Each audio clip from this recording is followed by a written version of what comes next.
He invented a court case, one that never existed, right in the heart of the United States Congress. This was no slip of the tongue, no innocent mistake. It was a deliberate fabrication, uttered with confidence by Jim Jordan, the seasoned chairman of the House Judiciary Committee. For years, Jordan had been the Republican bulldog, the so-called constitutional warrior, feared in hearing rooms and celebrated on cable news, but on this morning, his power met its match. Across from him sat Jasmine Crockett, a freshman congresswoman from Texas. She wasn't supposed to be the headline. She didn't have the seniority, the donor network, or the media machine behind her. What she did have was something Jim Jordan had long abandoned, the law itself. While Jordan swaggered in with television soundbites, Crockett carried statutes, case law, and citations that would soon slice his arguments apart. The cameras came expecting another Jordan show. What they captured instead was a demolition live. Rough, undeniable. Jim Jordan was never supposed to be caught off guard. For more than 17 years in Congress, the Ohio Republican had crafted a reputation as a bulldog, the man who could outshout, outlast, and outmaneuver anyone who dared to face him across the Judiciary Committee table. Before politics, he had been a wrestling coach at Ohio State, and he brought that same bare-knuckle style into the hearing room. His uniform was always the same, crisp white shirt, sleeves rolled up as though he were about to step onto the mat, a yellow tie loosened at the collar. It was a performance, and the cameras ate it up. Conservative media made him a star, packaging his tirades into viral clips. To his supporters, Jordan was fearless. To his opponents, he was a bully who confused volume with truth. He held a law degree, yes, but had never practiced law, never taken the bar exam, never stood in a courtroom representing a client. That detail had always been a footnote, buried beneath the persona of constitutional warrior. For years, no one had pressed him on it. Why would they? He had seniority, power, and a loyal media machine. In Washington, confidence often counted for more than accuracy. Across the chamber, however, sat someone cut from an entirely different cloth. Jasmine Crockett, 38 years old, was a freshman member of Congress from Dallas, Texas. Where Jordan had seniority, she had lived experience. Before arriving on Capitol Hill, she had spent over a decade as a civil rights attorney, standing in courtrooms where mistakes carried real consequences. A client losing their freedom, a family losing their future. She had battled hostile judges, entrenched police department, and prosecutors who bent the law until it broke. Unlike Jordan, she couldn't afford to bluff. For her, law wasn't theater. It was survival. Crockett's path to Washington was anything but easy. She had grown up in the South, attended Rhodes College, then earned her law degree from the University of Houston Law Center. Her practice in Texas had been defined by cases that forced her to stare down power cases of police brutality, housing discrimination, and voting rights suppression. By the time she entered Congress in 2022, she carried scars and stories from real battles in real courtrooms. She was, in every sense of the word, a lawyer's lawyer. That morning, the contrast between the two could not have been sharper. Jordan swaggered into the hearing with a binder of talking points prepared by his staff, ready to deliver another barn-burning opening statement. He had already booked appearances on Fox News for later that evening, expecting to ride the performance straight into another fundraising cycle. He had done this dozens of times before. He knew the script. Crockett, by contrast, had been in her office since 5 o'clock that morning. Her staff had spent the night combing through case law, double-checking every citation Jordan had ever used in his letters and speeches. She reread constitutional precedents, highlighted statutes, and placed sticky notes on pages of Black's Law Dictionary.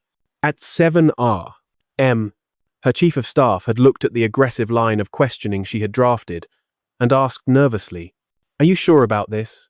Crockett didn't flinch. "Jordan thinks because I'm new, because I'm young, because I'm from Texas, that I don't know constitutional law. He's about to learn differently." B9:45. The hearing room was buzzing. Reporters filled the gallery, adjusting their cameras and laptops. Republican staffers whispered confidently that their chairman would crush another Democrat before lunch. Democratic aides tried not to smirk, knowing Crockett had been preparing something special. Even the public spectators who had lined up at dawn expected only the usual theater. Jordan hammering away, Democrat defending, nothing new under the sun. The physical layout of the chamber told its own story. Jordan sat elevated in the center, his gavel within easy reach. Crockett sat far down the Democratic side, a freshman with little seniority, her seat positioned literally at the periphery of power. But what no one in that room understood yet was that power was about to shift. The folders in front of her were heavier than they looked. Inside were receipts, printed statutes, screenshots of Jordan's tweets, transcripts of his past statements, and highlighted passages from cases he had misquoted. At exactly 10 o'clock, Jordan called the hearing to order. His voice carried the righteous anger his followers expected. He railed against the Department of Justice, accusing it of weaponizing the law against conservatives. For 10 minutes, he thundered through amendments, cases, and statutes, his words rolling fast and furious. To casual listeners, it sounded impressive, the performance of a seasoned legal mind. But across the horseshoe, Jasmine Crockett was taking notes, her pen racing across the page. She wasn't impressed. She was preparing. What? No one knew. Not Jordan, not the reporters, not even the other members of Congress, was that the most explosive confrontation of the year was only minutes away. Mr. Chairman, you've been lying about the law. The room froze. Gasps rippled across the Judiciary Committee chamber. No one, not in 17 years, had dared to address Jim Jordan like that. But Jasmine Crockett wasn't playing by his script. She leaned into the microphone, her voice steady, eyes locked on the man who had made a career out of bluffing his way through constitutional law. Jordan sneered. The gentle lady's time is for the witness, not the chair. Oh, I'll get to the witness. Crockett fired back. But first, let's fix the record. She pulled a marked-up casebook from her folder and slapped it on the desk. You cited Brandenburg Fee, Ohio. What year was it decided? The smirk drained from Jordan's face. Members didn't quiz the chairman ever. His staff whispered frantically. 1969. He muttered. Correct. Crockett snapped. And the holding, Jordan tried to recover. That inflammatory speech is protected, unless it's intended to incite imminent, lawless action. Wrong move. Crockett cut him off like a prosecutor cross-examining a cornered witness. You left something out. Likely to produce such action. That word likely is the difference between free speech and criminal incitement. You erased it. You've been misquoting Brandenburg on television, in letters. Even in this very chamber, misleading the American people about the First Amendment. The silence was deafening. Reporters' fingers flew across keyboards. On the Republican side, aides shifted nervously. On the Democratic side, smirks spread like wildfire. But Crockett wasn't done. She flipped to another page. You also told this committee that 18 U.S.C. Section 1512 requires physical destruction of evidence. Really? Let me read it aloud. Whoever corruptly obstructs, influences, or impedes any official proceeding shall be imprisoned not more than 20 years. That's obstruction of Congress. Mr. Chairman, no shredded papers required. Exactly what happened on January 6th. Jordan gripped the microphone, his knuckles white. This isn't a law school exam. No. Crockett cute in, her voice rising. This is Congress. And if we're going to accuse the Justice Department of breaking the law, shouldn't we at least know what the law actually says? The gallery erupted in whispers. One reporter mouthed, "She's gooding him alive." Crockett reached for another document. And then you had the audacity to cite United States v. Nixon as proof that executive privilege is absolute. Absolute. That case forced Nixon to hand over the Watergate tapes. The court's words, and I quote, "Neither separation of powers nor confidentiality can sustain an absolute, unqualified presidential privilege. That's the opposite of what you claimed." She held up Jordan's own tweet on her phone. Last week, you wrote, as Nixon proves, executive privilege protects presidential communications. Absolutely. That's not spin. Mr. Chairman, that's a lie. The room exploded. Reporters typing furiously. Cameras zoomed in. Democrats leaned forward, barely containing their glee. Republicans stared at the table. suddenly fascinated by their notes. Jordan's face was a mask of rage. The gentle lady is twisting my words. No, Crockett said, her tone ice cold. I'm quoting you, word for word. For the first time, Jim Jordan, the loudest man in Congress, had nothing left to say. And Jasmine Crockett, calm as ever, sat back in her chair. Her point made, the emperor of legal grandstanding had no clothes. Mr. Chairman, you didn't just misquote the law. You fabricated it. The words cracked through the chamber like a whip. The reporters in the gallery froze. Even the witness at the table, who had been forgotten entirely in the crossfire, glanced up in disbelief. Crockett flipped through her folder, then held up a highlighted page. In your letter, calling for this hearing, you cited Thompson v. Louisiana as proof that warrantless searches are unconstitutional. There's just one problem. She slammed the paper down. That case does not exist. The gallery gasped. Phones lit up. Twitter feeds exploded in real time. There is a Louisiana v. Thompson, she continued, about jury instructions, and a Thompson v. Louisiana about crime scene searches in 1984. But the case you cited, the one you built this argument on, it doesn't exist. You made it up. Jordan's face turned crimson, then purple. The gentle lady is mistaken. Am I? Crockett shot back, her voice sharp as a blade. She reached under her desk and lifted a thick book with sticky notes protruding from every side. This is the United States reports for the years you referenced. I checked Westlaw, Lexis, Google Scholar, and the Supreme Court database. There is no Thompson v. Louisiana that says what you claim. You fabricated a case and entered it into the congressional record. The room erupted. Reporters shouted into phones. Staffers scrambled out of the chamber. Democrats leaned back in their chairs, stunned by the audacity of what they were watching. Republicans sat stone-faced, their eyes fixed anywhere but on their chairman. Crockett didn't stop. Her voice cut through the chaos like a surgeon's scalpel. And it's not just one mistake. I've compiled 43 false or misleading statements you've made about the law in the last year alone. 16 statutes misquoted. 9 cases cited incorrectly. And now, 1 case you simply invented. She pulled out another document, a letter signed by dozens of legal scholars. This is from 47 constitutional law professors. Across the political spectrum, Republicans, Democrats, Independents, many of them clerks for conservative justices. Their conclusion, she read aloud. Chairman Jordan's statements about constitutional law reflect a fundamental misunderstanding of basic legal principles. His claims would not pass a first-year law school exam. Oh, the room exploded with gasps. Some Democrats actually laughed out loud before catching themselves. A few Republicans buried their faces in their hands. Jordan slammed his fist on the table. This is a political ambush. No, Crockett shot back instantly. This is accountability.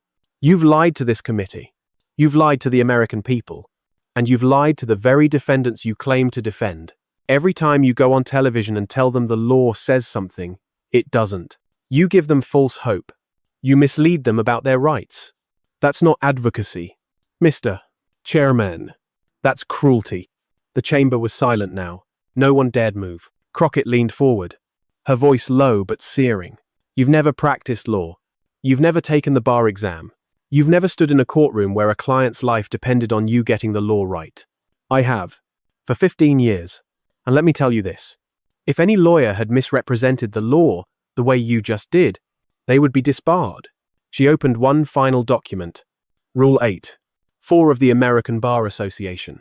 It is professional misconduct for a lawyer to engage in dishonesty, fraud, deceit, or misrepresentation. Now, you're not bound by these rules, Mr. Jordan, because you're not a lawyer. But maybe you should be. The silence was electric. You could hear the clicks of cameras, the rapid keystrokes of reporters, desperate to capture every word. Crockett leaned back, closing her folder with a snap that echoed like a gavel strike. You call yourself a defender of the Constitution, but the truth is, Mr. Chairman, you don't even understand it. Jordan's mouth opened and closed, but no words came out. For the first time in his career, The master of rapid-fire interrogation had been left speechless, gutted, dismantled, destroyed on live television, and the legend of the Crockett moment was born. The gavel hadn't even fallen before the explosion began. Within seconds of Jasmine Crockett's closing words, the hearing room dissolved into chaos. Reporters jumped from their seats, barking, into phones. Camera crews shoved forward, desperate for a closer shot of Jim Jordan's frozen face. Staffers ran in and out of the chamber like panicked messengers in a war zone. But the real detonation was online. On Twitter, the hashtag Crockett Destroys Jordan lit up like wildfire. Clips of the exchange spread faster than any media outlet could track. The moment Crockett said that case does not exist was replayed, remixed, subtitled, and shared across every platform. Within 20 minutes, millions of views had piled up. Within 2 hours, it had gone global. CNN broke into programming with a chyron that read, "Crockett exposes Jordan's legal lies live." MSNBC called it the most brutal fact-check in congressional history. Even Fox News caught flat-footed, stumbled through a tortured segment, calling it an ambush. But viewers weren't buying it. Comment sections filled with one-word responses. Receipts. Facts. Destroyed. Inside the chamber, Democrats were buzzing. Jerry Nadler whispered to a colleague, "In 17 years, I've never seen him this rattled." Adam Schiff shook his head slowly, as if he himself couldn't believe what he'd just witnessed. Staffers on the Democratic side tried and failed to suppress grins. One aide mouthed the words, "That was historic." The Republican side was another story. Silence. Eyes down. Papers shuffled endlessly, as if the sound might drown out the humiliation unfolding around them. Representative Matt Gaetz muttered point of order under his breath, but didn't dare raise his mic. Evan Jordan's closest allies looked stunned, watching their chairman unravel in real time. And Jordan himself. He looked like a man who had been hit by a freight train. His face was pale, jaw clenched, hands trembling on the gavel. For years, he had thrived on confrontation, but nothing in his arsenal prepared him for an opponent armed not with slogans, but with facts. By that evening, Crockett's name was everywhere. Legal analysts lined up to praise her performance. Former federal prosecutor Preet Bharara tweeted, "This is what happens when real legal training meets political bluster." Harvard professor Lawrence Tribe wrote, "Jordan was never a lawyer. Crockett just proved why that matters." On TikTok, young law students created instant mashups. One clip spliced Jordan's stammering denials with Crockett's calm, devastating corrections, ending with the caption, "When you bluff the wrong lawyer." Another racked up millions of likes under the tag Crockett Standard. In Ohio, Jordan's home state, the headlines were brutal. The Columbus Dispatch, Jordan's legal credibility shattered. Cleveland Plain Dealer, Congressman exposed. Case cited by Jordan doesn't exist. Even conservative radio callers began to question whether their champion had been living off smoke and mirrors all along. Fundraising emails that normally brought Jordan hundreds of thousands after a big hearing fell flat. Donors whispered to reporters that they were reconsidering their support. He looked like he didn't know what he was talking about. One GOP donor admitted off the record, and now everyone knows it too. Meanwhile, Crockett's office phone lines melted down. Calls poured in from across the country. Congratulations from law professors. Thank yous from civil rights attorneys. Messages from ordinary citizens saying they finally felt represented by someone who actually respected the law. Donations spiked. Volunteers signed up.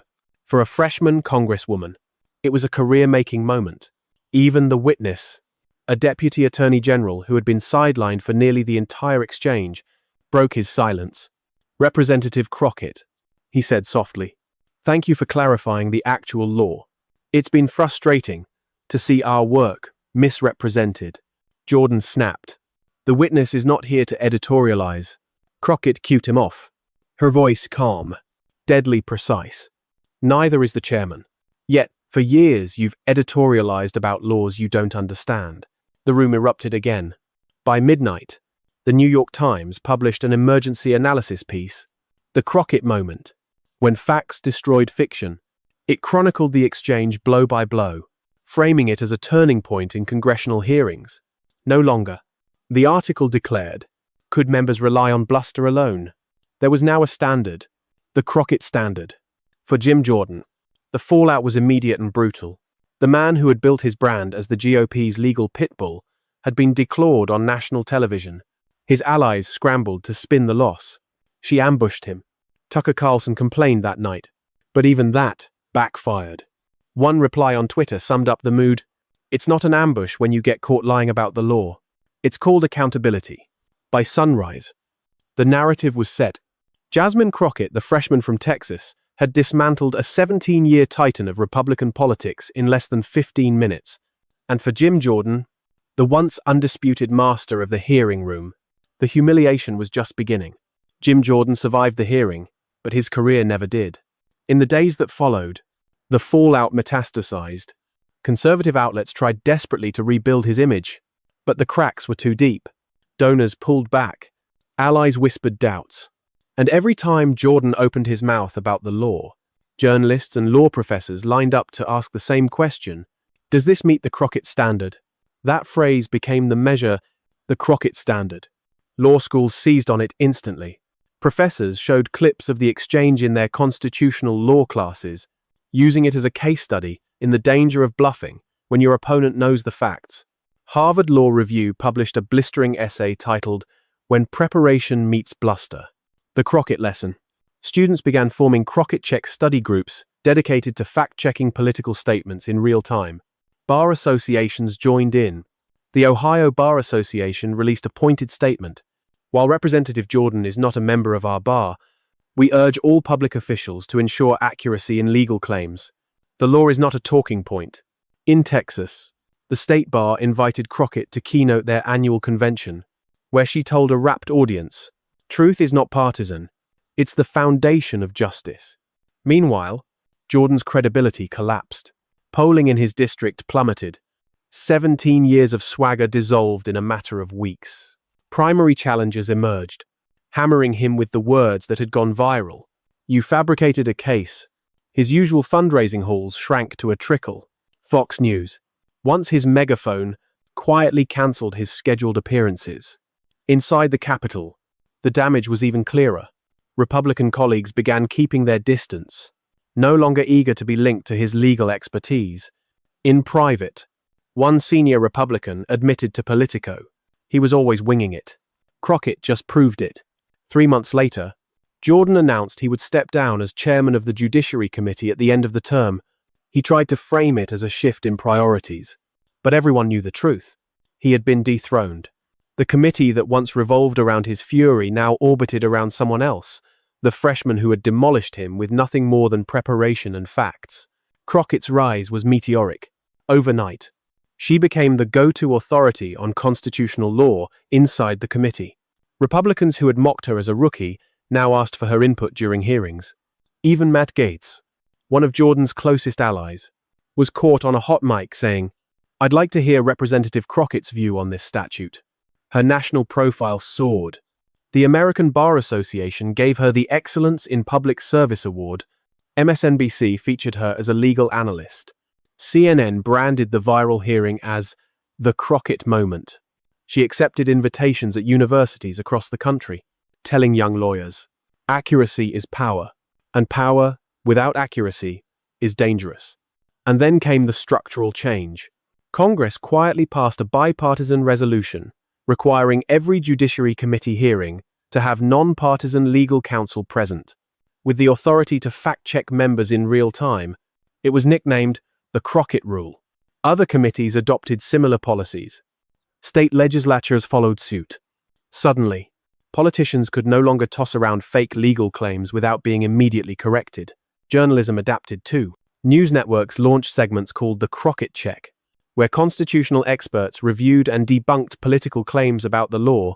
Social media platforms began flagging legal misinformation the way they flagged medical misinformation. Accuracy became a weapon, and Crockett had sharpened it. 5 years later, President Biden nominated Jasmine Crockett to the federal bench.